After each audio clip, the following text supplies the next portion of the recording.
بسم اللہ الرحمن الرحیم۔ تو اللہ عز و جلال نے پھر انعام کیا رکھے ہیں؟ وہ 5 ہی انعام رکھے ہیں جو میں آپ کو پیش کرنا چاہتا ہوں۔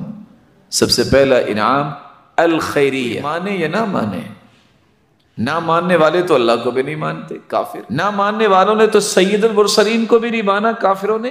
لیکن فیصلہ یہ ہے جو صحیح بخاری کے اندر روایت ہے، روئے زمین پہ بسنے والے اس وقت بھی 7.5 ارب لوگ ہیں، 6 ارب کافر ہیں، 1.5 ارب مسلمان ہیں۔ زمین پہ بسنے والوں میں سب سے عزت والا، سب سے بہترین انسان وہ ہے خیرکم من تعلم القرآن وعلمہ، جو قرآن سیکھتا ہے اور قرآن کو سکھاتا۔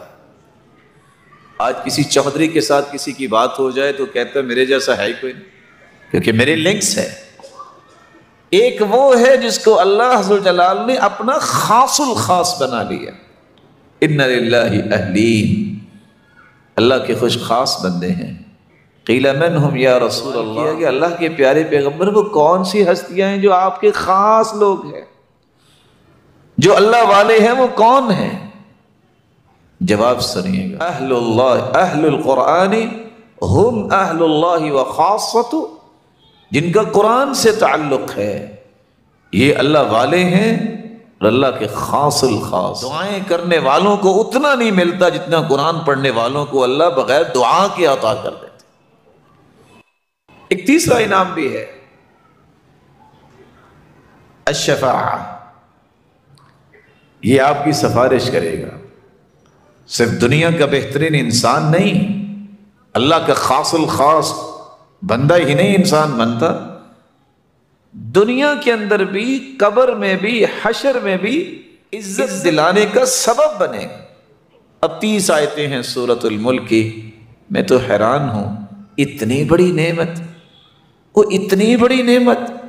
حدیث میں آتا ہے، قرآن مجید کی ایک سورت ہے جس کی 30 آیتیں، شفاعت لرجل، جو رات کو سورۃ الملک پڑھ کے سوتا ہے یہ سورت اس کی سفارش کرے گی۔ خاصمت عن صاحبہا، وہ صرف سفارش نہیں کرے گی، جھگڑا کرے گی، ضد کرے گی۔ کس بات پہ؟ اللہ اس کو بخش دے۔ اور روایت بتاتی ہے حتی ادخلتہ الجنہ، جب تک سورۃ الملک پڑھنے والے کو یہ سورت جنت میں داخل نہیں کروا دے گی یہ اپنی ضد سفارش کی چھوڑے گی نہیں۔ اقرأ القرآن فإنہ یأتی یوم القیامة شفیعا لأصحابہ، یہ قیامت کو آپ کی سفارش کرے گی۔ ایک چوتھا انعام بھی اللہ نے دیا ہے، یہ دنیا میں کسی کو نصیب نہیں، نہ آخرت میں کسی کو نصیب ہوگا۔ الماہر بالقرآن مع السفرۃ الکرام البررہ، اللہ قیامت کو جب صفے لگائیں گے، فرشتوں کی صفے الگ، انسانوں کی الگ، پڑھے لکھوں کی الگ، جاہلوں کی، مجرموں کی الگ، وہاں ایک فیصلہ ہوگا۔ اللہ فرمائیں گے قرآن پڑھنے والے آج بھی خاکی صفوں میں کھڑے ہو، نکلو یہاں سے، آ جاؤ اس صف میں جس صف میں جبریل امین کھڑے۔ اللہ، اس صف میں جبریل امین کھڑے، آج اس صف میں آ جاؤ۔ پھر اللہ عز و جلال کیسا انعام دیں گے؟ یجیء القرآن، ادھر یہ فرشتوں کی صف میں ہے، قرآن آ جائے گا اور آگے کہے گا یا رب حلہ، اللہ اسے انعام اور دیجیے۔ بھی پوری کائنات کے سامنے جبریل کی صف میں آ گئے، اس سے بڑا بھی کوئی انعام ہے؟